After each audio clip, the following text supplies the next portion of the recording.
What's up guys, Crazy here, and today I want to talk a bit about Godfall. It's one of my most anticipated games of 2020. We've seen quite a bit of information on it for the past few days, with the most recent PC gaming show gameplay reveal that we had yesterday with the game's director, and it actually goes in quite a bit of detail over loot and loot progression, boss fights. We have a glimpse of that in this video as well, but there's also some talks about the items that you can get in this game, from weapons and armor sets and likewise. So let's talk about all of that. If you enjoyed this video, a thumbs up on it would be super awesome, and let's jump right into it. By the way, our June giveaways for any 2020 release on any platform are still up and ready. You can take part in both of them if you want to. One of them I've organized myself, and the other one was organized in partnership with Instant Gaming, so a huge shout out to them for making this possible. But you can follow the links in the description box down below, as well as in the pinned comment, to take part in them, and I'm going to announce the winners both here on this channel as well as via the email addresses provided. By the way, if you didn't check the PC gameplay trailer from yesterday, I definitely recommend you go ahead and do so. It looks really nice, and between this and other reveal from the PlayStation 5 event a few days ago, we have about 5 minutes of brand new gameplay footage. And I'm going to admit this actually gets my hopes really high. I'm really hyped up for a game like Godfall. I've been looking for a good hack and slash, and even more so RPG, for a very long time that's also kind of like single player, even though this one also has co-op, and this looks exactly like the type of game that I would really enjoy playing. Now of course, as you know, this is branded as a looter slasher, but let's be honest, it's kind of like an action RPG at this point. But it does have some really nice environments over there, I'm gonna give it that. They seem to be very lush and vibrant, and there's also a nice selection of locations, very distinct from one another. Some of these can be seen in yesterday's reveal in more detail. Of course, we had these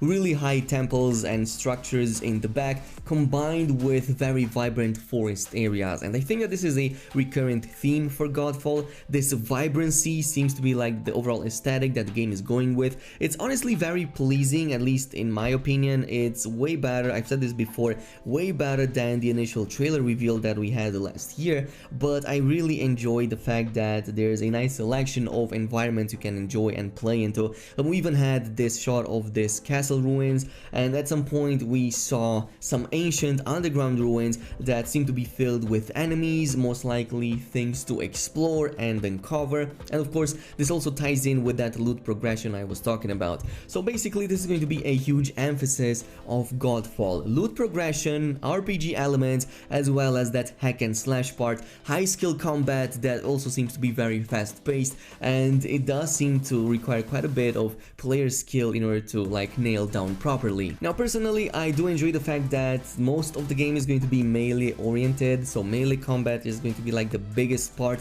of everything that this game has to offer, but there is a nice mix of that, as well as quite a number of magic spell abilities. In fact, you are going to be using quite a ton of these. We've seen a varied range of skills in these gameplay trailers. It appears that you can have more special abilities to cast and not just one. So for example, in one of these shots we can see the character casting one big AoE magic ability at his feet that kind of deals a ton of damage and pushes back enemies, but then immediately follows with a charged multi-slash that kind of deals again more damage to the enemy. And I'm pretty sure that I've seen the same multi-slash ability being used in the past, but that time it was basically making the character jump from one enemy to another. So I think it's safe to assume if that there's more enemies clamped together, this multi-slash is going to affect multiple enemies at the same time. But there's a ton more in there that I really enjoyed. It seems that there's a huge emphasis on magic damage as well. In fact, a big theme of this game is the fact that the world is kind of split into several realms.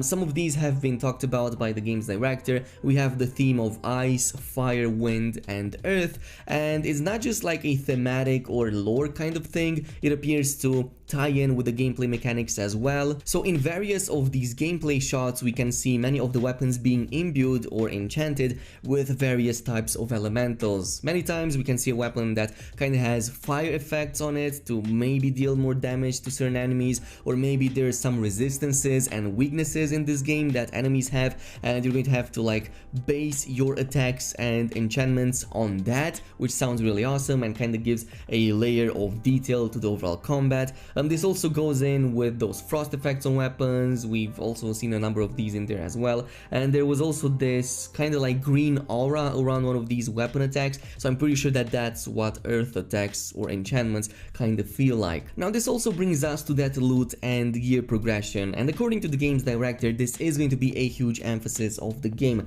So throughout our journeys we can find these armor sets called Valor Plates, and it seems that these are going to be found throughout our journeys, though there hasn't been a clarification of that. So is this something that you can actually get from drops, like enemy drops or boss drops, or do you have to actually craft them, or is there a series of challenges that you have to complete that reward you these?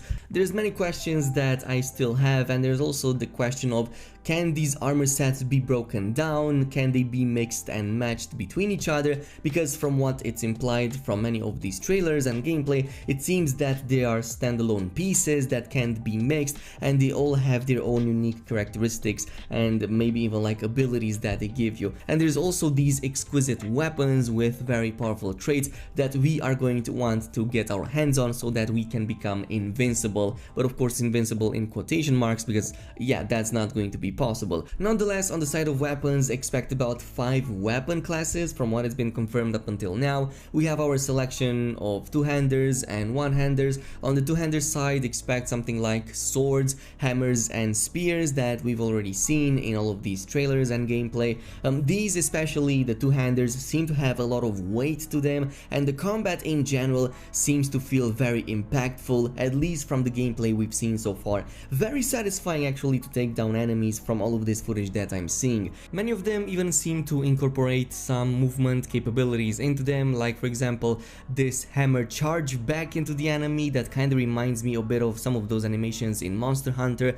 But of course I'm also going to go over the fact that there appears to be a shield, and this seems to be usable with pretty much any weapon in the game. At first I thought it was sword and shield, but at some point you can see the character deactivating the shield and immediately switching to double swords, for example, and then quickly turning on the shield again to slam it into the enemy. So it's really a nice mechanic that's probably gonna be with us at most times, or at the very least something that we can unlock and use with other weapons as well. But by far my most favorite has to be what appears to be a number of chain blades. I'm pretty sure that these are chain blades themselves, kind of reminds me of God of War a little bit. And yeah, what's cool about these is that it appears you can also use these to like pull in enemies, like kind of throw a chain blade and pull in enemies, and this definitely reminds me of God of War right here. Just these sequences right here definitely remind me of that. Furthermore, we did get a glimpse at what the loot drops look like. We've seen a number of shots with a ton of stuff dropping on the ground, and some of these were different colors, like we've seen green, most likely akin to something that's uncommon rarity, and then we also saw something like orange that might be epic, masterwork, or like legendary. It depends on what type of rarity progression Godfall is going with, but it does appear that loot drops are a part of this game, and that's going to be a way to actually get these, maybe even like crafting components. I doubt that a game like Godfall isn't going to have that, as gear and like armors are going to be a huge part of this game. It remains to be seen in the following days and weeks, but on a final note, we also have the discussion of boss fight. We've seen a teaser of a boss fight right here, but unfortunately the video kinda ends right before it engages with the enemy, but nonetheless it does look that there's going to be a nice selection of boss fights, big and small. By the way, this was a smaller boss with its arena. It kinda reminds me a bit of Lords of the Fallen. I'm pretty sure I've said this in the past, but overall I think that boss fights are going to be a huge part of this game, and one of the main ways we're gonna acquire loot and powerful items to progress even further and go to the next big tough enemies. So there's been a number of other bosses that have also been teased in the past. It remains to be seen if this is going to be the main way to actually acquire loot in the first place. I'm pretty sure that there's also room for like a crafting system, maybe even completing challenges in order to get additional gear and items, and there's a ton of possibilities that Godfall can present that I'm really excited for. Again, a ton more information is going to follow suit in the upcoming days and weeks, hopefully sooner rather than later. Of course, I'm going to cover everything that's going to be new here on this channel, so definitely smash that subscribe and like button if you want to like stay up to date with Godfall. But yeah, this is it. Thank you so much for watching, and I'm gonna see you guys in the next one.